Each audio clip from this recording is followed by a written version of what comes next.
Welcome to the Learning Pines YouTube. We hope this video helps. You start by confirming firmware compatibility and creating a full settings backup. This prevents data loss if anything goes wrong. Once done, sign in with admin credentials and enable the developer or hidden menu so you can access advanced options. Next, connect via a stable USB or wired network to avoid interruptions during the marker install.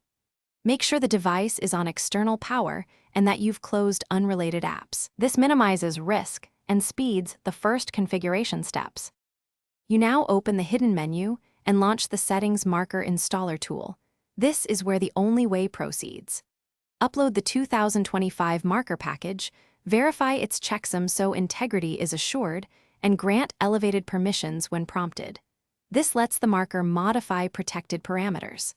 Apply changes in staged batches rather than all at once, and monitor the live logs to catch errors early. Make sure to keep the connection active and avoid interrupts, so each stage finishes cleanly. You finish by rebooting the device and validating the marker's presence. Test core functions that depend on the new settings to confirm behavior. Once confirmed, restore any non-essential settings from your backup selectively so you don't reintroduce old conflicts. If something fails, first recheck the installer logs to pinpoint the error, then roll back to your backup to restore a working state.